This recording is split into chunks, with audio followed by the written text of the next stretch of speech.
Hello everyone, আসসালামু আলাইকুম। আপনারা সবাই কেমন আছেন? আর আপনাদের ভালোবাসার পাখিগুলো এই শীতে কেমন আছে অবশ্যই জানাবেন। আর আজকের ভিডিওতে আপনাদেরকে যে বিষয় নিয়ে আলোচনা করব, অলরেডি আপনারা থাম্বনেল এবং টাইটেল থেকে বুঝতে পারছেন। এই সময় কোনগুলো পাখি পালন করলে 100% লোকসানের মুখে পড়তে হবে বা ক্ষতির মুখে পড়তে হবে। সো এখন আপনারা বলবেন যে ভাই আসলে কোনগুলো পাখি যে 100% লোকসানের মুখে পড়তে হবে। তো আপনারা ভিডিওর প্রথম অংশে দেখছেন আমাদের প্রিয় পাখি বাজিগর পাখি, আর তার চেয়ে আমার এবিআরের সবচেয়ে ছোট পাখি ফিন্স পাখি। এই দুইটা পাখি আমার কাছে মনে হয় এখনকার সময় সবচেয়ে লোকসান বা সবচেয়ে ক্ষতির মুখে পড়তে হবে। এখন অনেকে বলতে পারেন যে ভাই আমরা তো শুনে ফেলছি, কেন ক্ষতির মুখে পড়বে বা লাভের মুখে? প্রথম অংশটুকু কথা শুনে যদি চলে যান তাহলে বড় ভুল করবেন। ভিডিওর প্রথম থেকে শেষ পর্যন্ত শুনবেন যে কেন এইটা পালন করলে ক্ষতির মুখে পড়তে হবে। এখন অনেকেও বলতে পারে যে শাকিল ভাই আপনি তো নিজে বাজিকর পাখি পালতেছেন, আপনি নিজে ফিন্স পাখি পালতেছেন, তাহলে আমাদেরকে কেন এই কথা বলছেন? সবচেয়ে বড় কথা হচ্ছে কি ভাই, আপনি আমি আমি যে পাখি পালন করি এটা আমার কাছে শখে পাখি পালন করি। এক্স্যাক্টলি অনেকে দেখবেন যে অনেক দামি কুত্তা পালন করে বা দামি বিড়াল পালন করে। এতে হয় কি, তারা কি ওখান থেকে নিয়মিত মানে ওই ডগ বলেন বা বিড়াল বলেন এগুলোর কাছ থেকে কি ওরা নিয়মিত বাচ্চা পায় না ডিম পারে? কিছুই হয় না, শৌখিন থেকে পালন করে। এক্স্যাক্টলি এখন আমার কাছে মনে হয় বাজিগর পাখি আর ফিন্স পাখি এই দুইটা আমার খুব ভালো লাগে। যেমন বাজিগর পাখি আমার জীবনের প্রথম পালন, আমি মাত্র 4টা পাখি দিয়ে শুরু করছিলাম, আলহামদুলিল্লাহ এখন এইগুলো হয়ে গেছে। আর ফিন্স পাখি আমার সবসময় পছন্দের একটা পাখি, অনেক ছোট পাখি। সো এটা লাভ লস কি হইলো আমার দেখার বিষয় না, আমি এটা পালন করে যাব। এখন চলেন যে 100% কেন লাভ মানে লোকসানের মুখে পড়তে হবে সেটা বলি। নাম্বার ওয়ান কথা, আপনারা জানেন বাজিগর পাখি হচ্ছে ছোটোখাটো একটা দানব পাখি। এ যা দিবেন তাই খেয়ে শেষ করবে। হ্যাঁ, আপনি যদি একদিনে মানে আলহামদুলিল্লাহ এদের রুচির এত বেশি বা হজম শক্তি এত ক্ষমতা এত বেশি, আপনি যদি এদেরকে সারাদিনও সাপোজ হাফ কেজি খাবার দিয়ে দেন, মনে হয় এরা হাফ কেজি খাবারে খেয়ে নিবে, খেতেই থাকবে খেতেই থাকবে। একটা আনুমানিক বললাম আর কি। তো এখন আমার কথা হচ্ছে আমাদের ধর্মে যেমন পাখি পালন করে, হ্যাঁ পাখি পালন করলে কোনো নিষেধ নাই বা কোনোভাবে যে এটা পালন করলে যে আপনার গোনা হবে বা হারাম হবে এরকম কিছু নাই। কিন্তু আমাদের ধর্মে এইটা নিয়ম আছে, যদি কোনো কারণে আমার অবহেলায় পাখিটা মারা যায় তাহলে কিন্তু আমাকে সর্বোচ্চ শাস্তি ভোগ করতে হবে আমাদের ধর্মে। আমার বিশ্বাস যে প্রতিটা ধর্মে এরকম আছে। আর এইটা নিয়েও কিন্তু আমার একটা ভিডিও আছে যে কোন পাখি পাখি পালন করা জায়েজ কি জায়েজ না।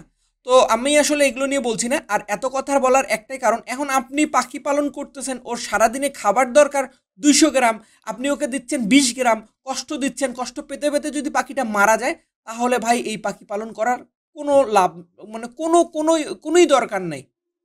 সো আমি এখন বলি যে কেন এটা লোকসানের মুখ। সর্বপ্রথম হচ্ছে ভাই খাবারের দাম। এই দুইটা পাখি আমার কাছে মনে হয় যে খাবারগুলো এরা খুবই পছন্দ করে বা ওদের খাবারের মধ্যে সবচেয়ে বেশি থাকে রেশিওতে, এক নম্বরে হচ্ছে চীনা। চীনার কেজি হচ্ছে আমাদের এখানে সাপোজ এক এক জায়গায় কিন্তু এক এক রকম। লাস্ট একদিন আমাকে এক দর্শক বলছিল ওনার এলাকায় 160 টাকা কেজি, আমার এখানে 140 টাকা কেজি, অনেকের হয়তো বা এলাকায় 120 টাকাও কেজি হইতে পারে।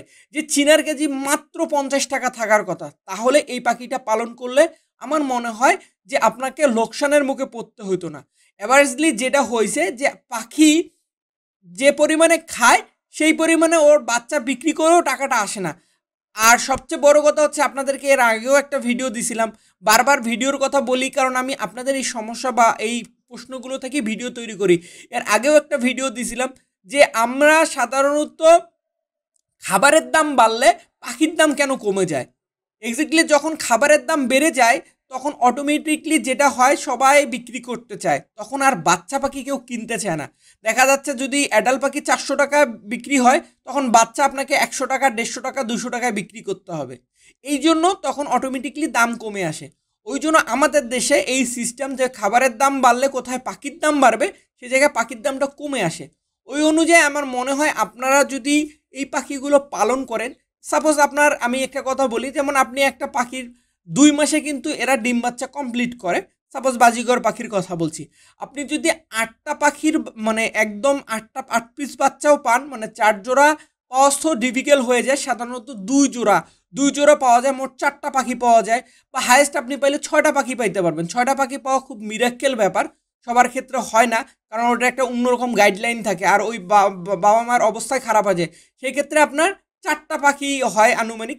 4টা পাখি যদি আমি যে দামে বিক্রি করি 400 টাকা জোড়া, আপনি সেই দামেও যদি বিক্রি করতে পারেন 800 টাকা, তারপরেও আমার মনে হয় আপনার সীমিত পরিমাণে লাভ থাকবে। কিন্তু আমি বিশ্বাস যে আপনারা কেউই 400 টাকা জোড়ায় বাচ্চা বিক্রি করতে পারেন না এখনকার সময়।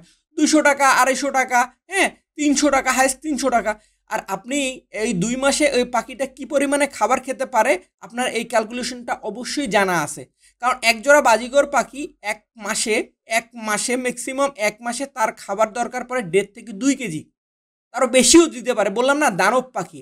এক্স্যাক্টলি ফিন্স পাখির ক্ষেত্রেও সেম, হয়তো ফিন্স পাখি ছোটো পাখি খেতেও একটু কম খায়, ফিন্স পাখির জোড়া তো আরও কম, 300 টাকা 200 টাকা বাচ্চা বিক্রি হয়, অনেকে আবার নিতেও চায় না।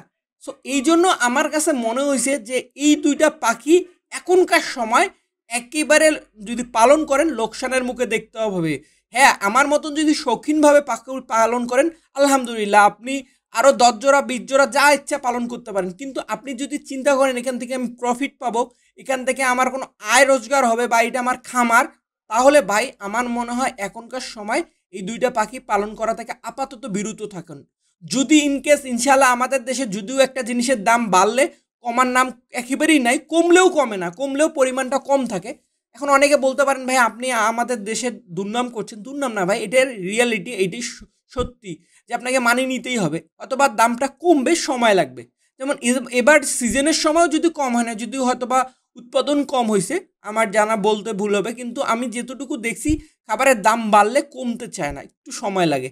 ইনশাল্লাহ যদি আবারও পাখিগুলোর এই খাবারের দামগুলো 50 টাকায় চলে আসে, যেমন আমাদের এখনকার সময় কাউন 100 টাকা কেজি কিনতে হচ্ছে, হ্যাঁ এই কাউনটা কিন্তু ন্যাচারালভাবে 40 টাকা কেজিতে যদি থাকে, বা 50 টাকা কেজিতে থাকে, চীনা পুঁজি 50 টাকা কেজিতে থাকে, তখন আপনারা এই পাখিগুলো পালন করলে ইনশাল্লাহ এখান থেকে সফলতা পাবেন। আর আমার মনে হয় এই দুইটা খাবারের দাম সবচেয়ে বেশি। আর বাইরের দেশের খাবার যেমন ক্যানারি, মিলেট, এগুলো তো আয়ত্তের বাইরে। ক্যানারি এখন হচ্ছে 350-400 টাকা কেজি, যেটা আমাদের ফিন্স পাখি, বাজিগর পাখির আমার কাছে মনে হয় বাইরের খাবারের মধ্যে বেস্ট উপাদান ছিল। যদিও আমি এখন আপনাদের যে খাবারগুলো দেই ওই খাবারের মিক্সের মধ্যে এখনও ক্যানারি দেওয়ার চেষ্টা করি, দেই। এখন তো মাঝের মধ্যে স্টক আউট হয়ে গেছিলো, তারপরেও আমি আপনাদের খাবারের মধ্যে যেটা আপনারা আমার কাছ থেকে খাবার নেন ওটাতে দেওয়ার চেষ্টা করি।